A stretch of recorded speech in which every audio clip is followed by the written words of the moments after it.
have with us today Garrett. He's a physics graduate student. He got his Bachelor of Science in Physics and Mathematics in 2011 from the Ohio State University. And today we will learn from him about the Casimir force. He's doing his research under Professor Jeremy Munday. Thank you, Long. Thank you for the invitation to come here and speak today. Today I'm going to be talking about the Casimir force, and more particularly how patch potentials on surfaces could cause the measured Casimir force, even if it is of one nature, to look like it is something else.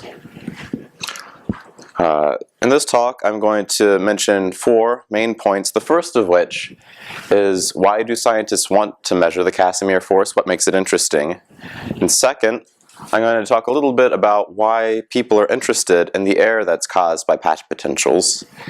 Then I'll talk how could we measure these electrostatic patch potentials on the surface, and I will demonstrate, or I will show our evidence that we have that these electrostatic patch potentials could be masking the true nature of the Casimir force. So, to begin, why do we want to measure the Casimir force? First of all, what is it? And to answer this, I want to remind you of 2 concepts that came from classes that you probably have taken before. The first of which is quantum mechanics. And here we learned that if you have an oscillator, a harmonic oscillator, even in the absence of, there is always at least 1/2 h bar omega energy in the harmonic oscillator. And this energy doesn't go away. And from electricity and magnetism, I want you to remember that you can break up, you can look for waveguide modes in waveguides, and each of these modes has a characteristic frequency, and these modes are determined by the boundary conditions of the waveguide, the boundary conditions that the waveguide imposes on electromagnetic fields within it. Now, what is the Casimir force? It is a force between macroscopic surfaces. If you have just simple atoms, that's not the Casimir force. It really depends on the full structure of the materials you're looking at. It is generally attractive. Only one measurement to date has shown that you can make it repulsive, but generally between most materials it's attractive, and it makes a little bit more sense to look at it from that picture. And it is also dependent on the optical properties of the material. So things such as metals that reflect a lot of light cause a much stronger Casimir force than other materials such as indium tin oxide, which are transparent. To see the origin of the Casimir force, I've drawn 2 pictures here. The one on the left shows 2 plates that are far apart, and you can see if you have the boundary condition that all the electromagnetic modes have to go to 0 in the boundary conditions, a certain number of waves are allowed, and each of these waves, in the absence of external excitations, still has 1/2 h bar omega energy in it. Now, to find out what, now if we bring these 2 plates closer together, as we have here on the right, fewer modes are allowed. But those modes that are allowed, which are the red and the green modes from the left-hand side, still have 1/2 h bar omega. But because all these other modes, the blue, the purple, are no longer possible, they do not have the 1/2 h bar omega energy in them anymore.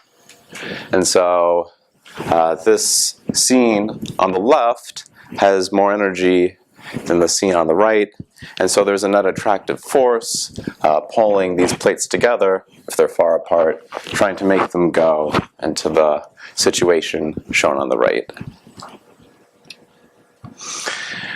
Now, why is the Casimir force interesting?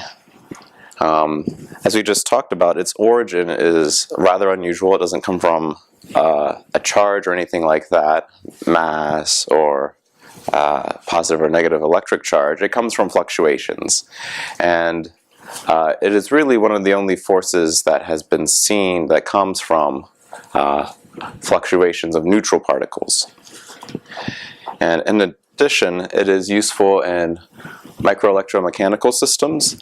As we make devices smaller and smaller, the Casimir force becomes a larger and larger contribution to the total force of the operational device. And so once devices get small enough, the Casimir force will make them stick together. This can be problematic in situations such as accelerometers in cars, where you have that operate your airbag. When you brake, the accelerometer determines that you brake, your airbag goes off. Oftentimes, there are ways to make these smaller so you can fit them in smaller devices and make them more accurate. But the Casimir force is a limitation on this because it causes things to stick together. And we would like to be able to control the Casimir force so that we can make devices smaller and smaller. Here, yeah. So according to what you're saying, Casimir force is kind of a noise, right? And you want to minimize it as much as possible? Or you just want to account for it and make your device? So it is a force that kind of comes from noise. It comes from fluctuations. But we would like to minimize it in some electromechanical systems, but there are also others that it could be useful for. It has a power law that's quite strong, and so if you want a nonlinear oscillator, it can be very good for that. So there are both useful aspects of it and detrimental aspects of it that we would like to get rid of. Here I have a picture of a sphere gold-coated on a cantilever, and we use this to measure the Casimir force, but I also wanted to show it as one of the systems that is subject to the Casimir force. When we're trying to inspect materials with techniques such as this, we have to account for the Casimir force. And so that brings me to this slide. How do we measure the Casimir force? What is the best way to detect what it is? And this is a particular setup like the one that we use in our lab, but there are a few generalities about it that most people have used in their measurements. First of all, it's extremely difficult to maintain two parallel plates. Because the Casimir force is so strong, if there's a tilt to one of the plates, the angle to which it's tilted will tend to just then stick, which makes parallel plate measurements very difficult. On the other hand, if you have a sphere and a plate, no matter which orientation the sphere is in, it's still a sphere. And so switching to this geometry allows us to measure the Casimir force more robustly. This particular setup is an atomic force microscope. A laser reflected onto a photodiode detects the bending of the cantilever, and the cantilever bends as a reaction to the force between the probe and the plate. There are other ways of measuring it with instruments such as torsion pendulums and microelectromechanical systems. But in general, they still have this basic setup where they have a sphere and a plate. Yeah? What kind of spacing between the sphere and the plate is typical to observe the force? So for AFMs, you can usually go from between about 100 nanometers to about 700 nanometers. Some other measurement techniques allow experiments to go out to about 6 microns. But to get out further, you need a bigger and bigger sphere, so the force is greater and greater.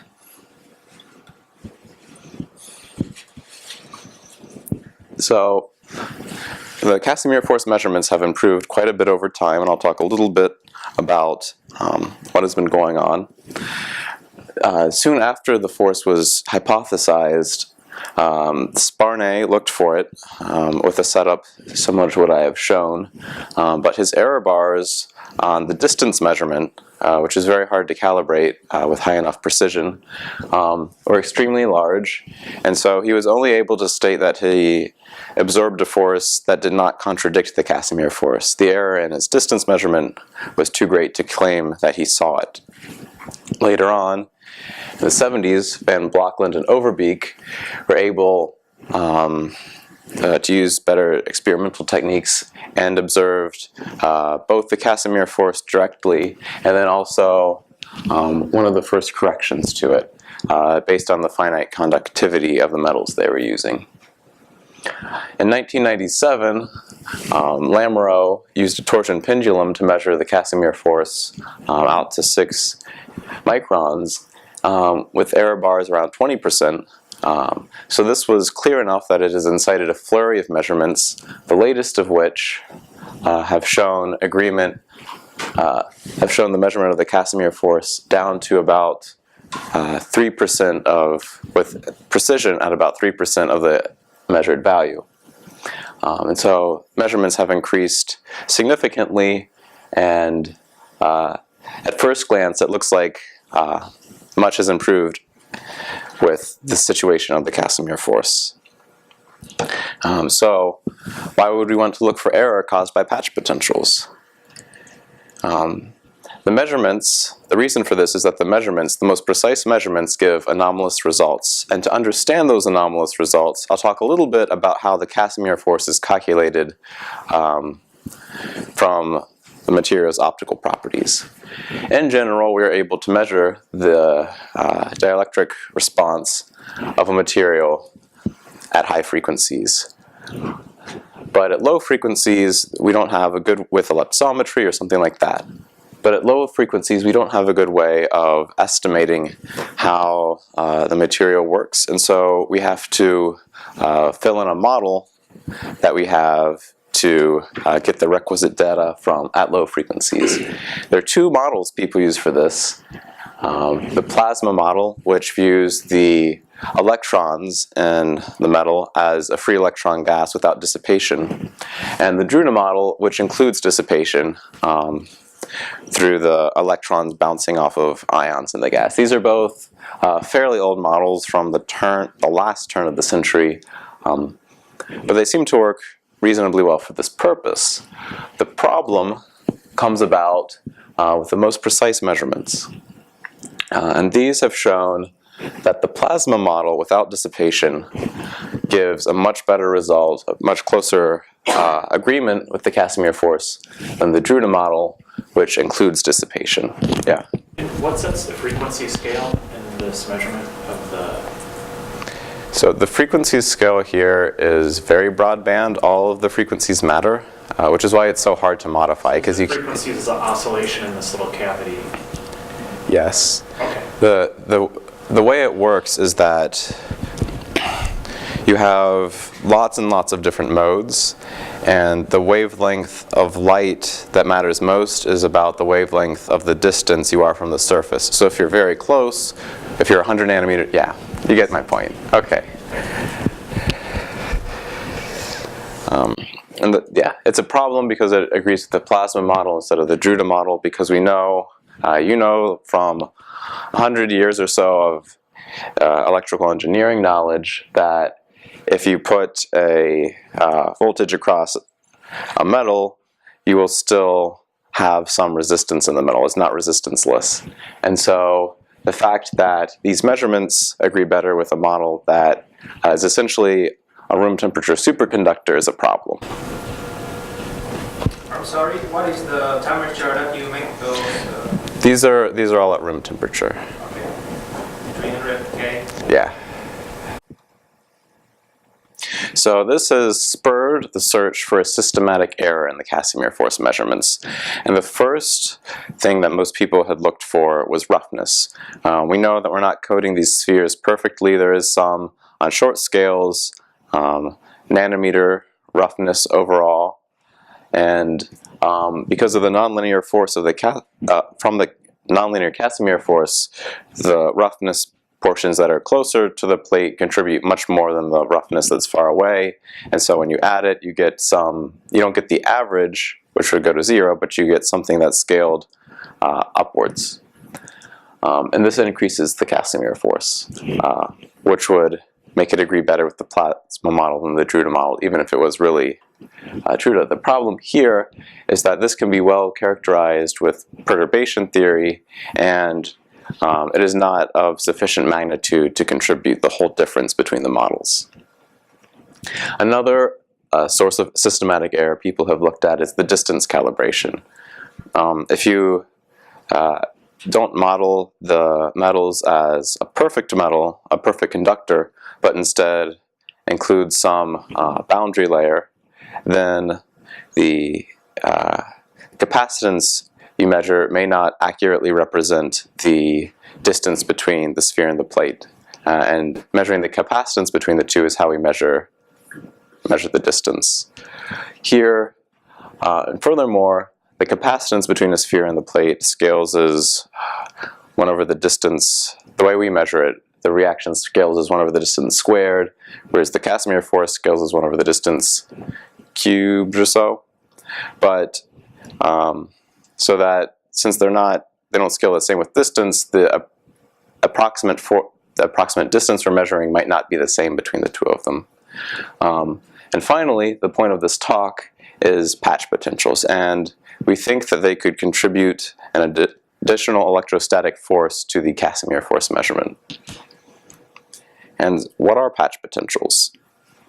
So the way the Casimir force measurement works is it has the sphere above the plate, and it sweeps the voltage. When there's the minimum force between the sphere and the plate, we assume that they're at an equipotential and there's no electrostatic force. So all the residual force is the Casimir force. And if the picture of the metal is that it is a uniform potential, then there, that works well. The problem comes about if the metal has lots of patches over it, if it's not at the same potential everywhere. Now, if you find the voltage at which the force is a minimum, you still have some significant contribution of the electrostatic force affecting the probe.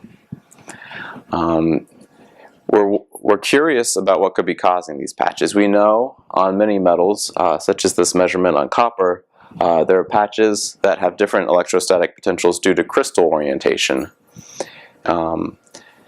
And the other problem is adsorbates. If we have molecules in the air, they stick to the surface, and this will cause a potential variation on the surface. This has been investigated a little bit. It's a problem in ion traps as well. They've done Auger spectroscopy on their samples and have found that there are adsorbates there, and they're mostly carbon and oxygen, and these adsorbates persist even after you put the sample into the vacuum. So we also speculate that these patches are due to adsorbates on the surface.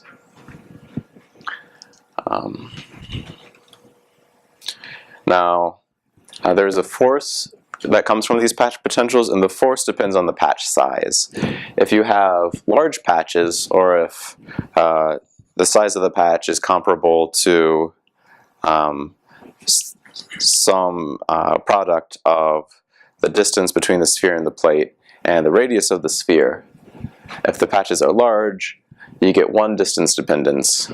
But if the patches are much smaller than this factor, you get a much stronger distance dependence.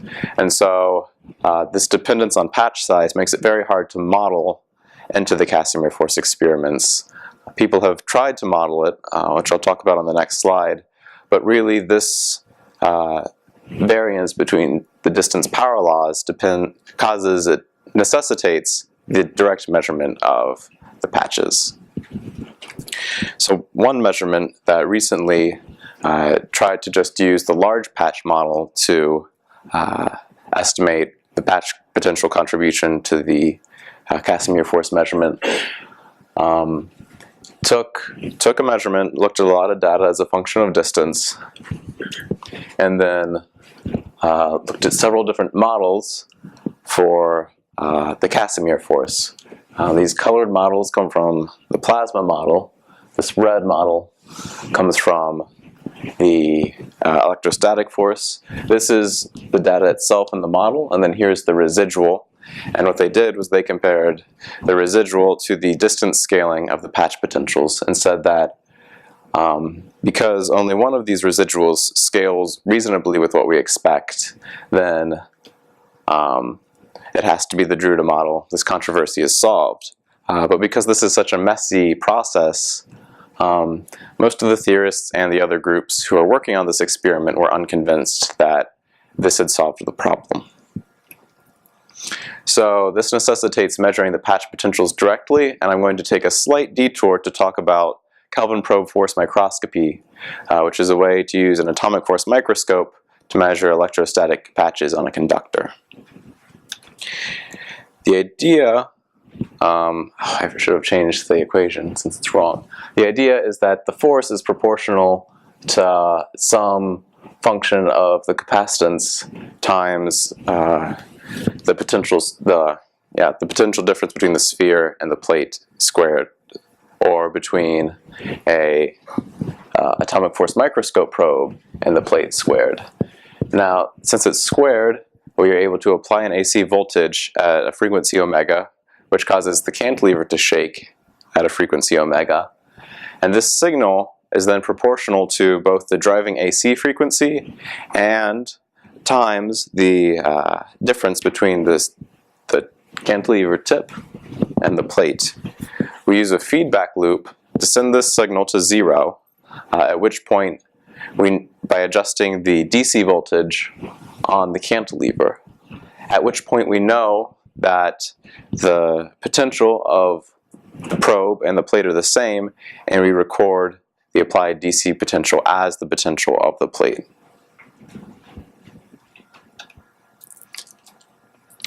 Two recent measurements have used variations on this technique to measure the patch potential force. The first employed a similar geometry to what the actual Casimir force experiments use, so that they could do everything in situ without changing out any parts. And this, here they used a giant gold sphere, and by giant I mean 4 millimeters, and they used a thin gold layer on a silicon nitride plate. With the Kelvin probe operation, they were able to scan 2 samples for electrostatic patches. The 2 samples are represented here. It's a little fuzzy, but here on the left, there were significant patches, and they saw a significant additional force to the Casimir force. But here, on the right, they saw fewer patches, and the additional force was much less. And so they argued that from this variation, they were able to determine that patches were contributing a significant amount to Casimir force measurements. Unfortunately, the gold sphere, being 4 millimeters, was too large to measure the smallest patches, which are the ones that are really contributing to the error in the Casimir force measurement. And so it kind of left that as an open question.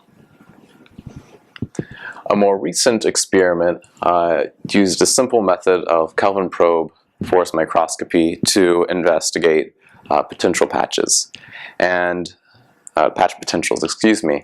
And they found that there were patches there, but they were small. And when they calculated the force from the patches, they found that it was an order of magnitude less than the force discrepancy that everyone was so worried about. And they concluded, because of that, that patches were a significant source of error, still about an order of magnitude greater than people had thought they were before, but still not great enough to explain the error or the anomalous results in the Casimir force measurements. Now, the method of Kelvin probe that they used was called amplitude modulated Kelvin probe, and this depends on the first gradient of the capacitance, the first height gradient of capacitance. And the problem here is that the tip, the cantilever that we're using, consists of a sharp probe and then a long kind of diving board-like structure, the cantilever itself. And the tip is small spatially, and the cantilever is quite large. So because this capacitance gradient doesn't die off that quickly with distance, the contribution of the large cantilever is comparable to the contribution from the tip. And so the cantilever, being large spatially, causes a large offset, and it blurs the image, so it's harder to make out what's seen.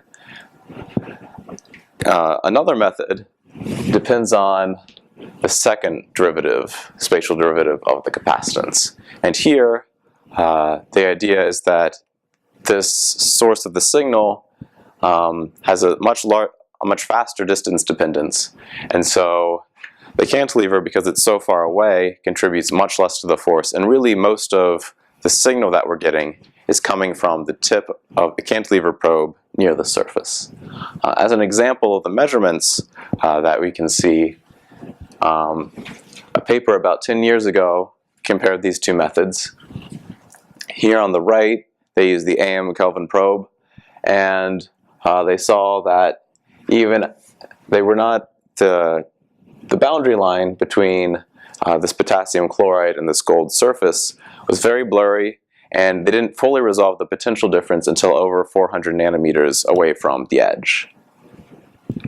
But with the frequency modulated Kelvin probe, they were able to finally resolve the boundary between this gold and this potassium chloride layer to within about 60 nanometers. Furthermore, an additional problem with AM is that it tends to underestimate the potential. Here is an image of two-layer graphene on top of single-layer graphene, and they measured the potential difference between these two, the single and the double-layer graphene, to be just 50 millivolts with AM Kelvin probe. And this is because the cantilever, which is far from the surface, still sees the bulk single-layer graphene potential even when it's directly above the two-layer graphene. However, with frequency-modulated Kelvin probe, or heterodyne, however we want to call it, we fully resolve the potential of the two-layer graphene and see that it's actually 150 millivolts because all of our signal is coming from the very end of the probe instead of from the spatially averaging cantilever.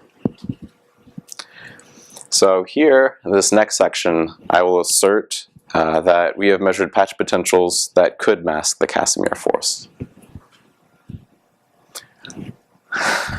All right, so we use a heterodyne Kelvin probe method, and this is like the frequency modulated in that it depends on the second derivative of capacitance instead of the first. But in addition, we still use the original AM method that others have used to argue that the patches don't matter. And what we show is that on the same patch, the same area of a gold surface, we see what the others had seen when we're using amplitude modulated Kelvin probe force microscopy. But if we use this more precise technique, we see much finer resolution. And in addition to that, we resolve that the potential fluctuations are not plus or minus 10 millivolts, but instead about plus or minus 90 millivolts. And you can see this in the autocorrelation that I've calculated for both functions. It boosts it up by about an order of magnitude, particularly at short distances where the most critical patches are. Now, one other thing we investigated, one route we were thinking of trying to take around this, was that if we found one substrate that was particularly susceptible to patches, we could avoid it and find another technique of preparing gold that was less susceptible. But what we found was that although the patch potentials depend on preparation, with E-beam having the smallest patches, sputtered samples and template stripped gold having kind of medium-sized patches, and that the patches grew quite a bit after annealing, that in all these situations the actual magnitude of the potential variation from substrate to substrate seemed about constant. And because of this, it seems like as long as we stick with gold, we're not going to be able to avoid them, though the force from them might vary quite a bit from substrate to substrate. So finally, once we had made those measurements, we calculated the patch potential pressure from all of the substrates except for the annealed, which was quite a bit larger.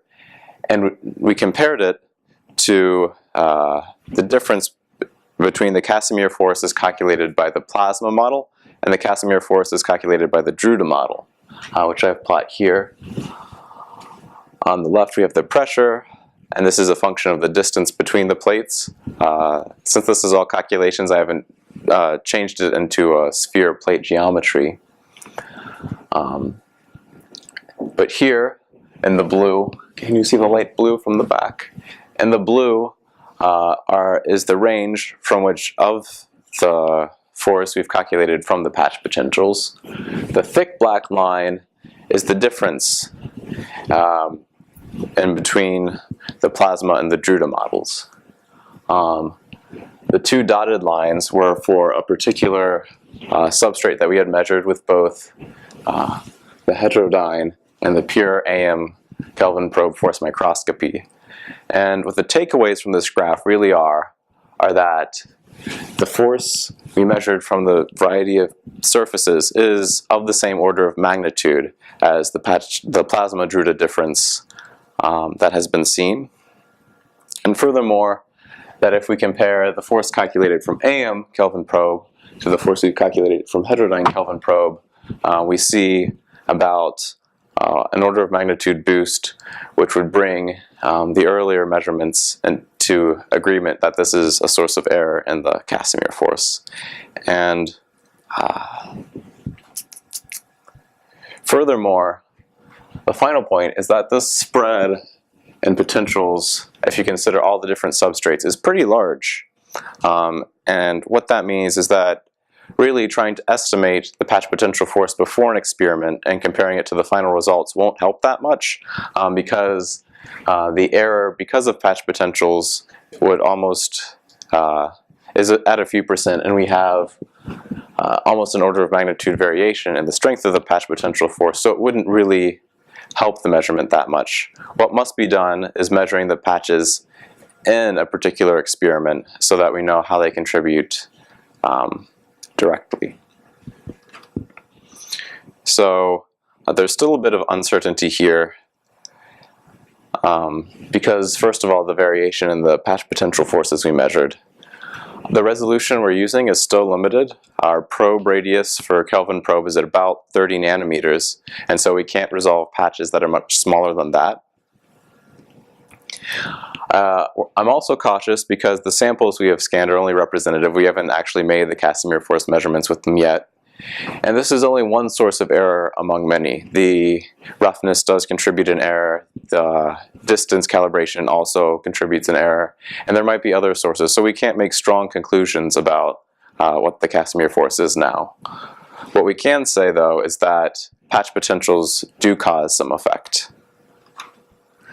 I'll wrap up by saying that I think there are a few routes we can use to overcome these patch potentials. The first of which is if we could just measure a sphere, which I've done here, and a plate together, and then go in and perform the measurement, we could calculate the electrostatic patch force directly and compare that to the measured Casimir force. Another thing we could do would be to look for surfaces with less patch potentials, with fewer patch potentials. One sample that has come up has been graphite. Here's an image of graphite on silicon, a very thin layer of it, but not thin enough to be graphene.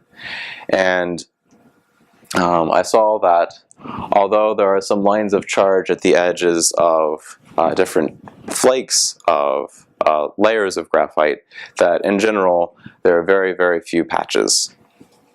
And finally, these patch potentials are a problem in many other fields as well, like quantum computing, and they have come up with some ways to overcome them. One of the most effective has been to clean their samples in situ with argon sputtering before doing their measurements. And we could try to do something like that with Casimir force as well. So I would like to thank the other people who worked on this paper with me, David Summers and my advisor Jeremy Munday. I would like to thank the other people who worked on the AFM and Kelvin probe with me and have helped me tune my technique, Da-Kong Ma, Beth Tennyson, Kyle Gong, and Marina Leite. I would like to thank everyone else in Jeremy Munday's lab and thank the University of Maryland for startup funds. Does anyone have any questions?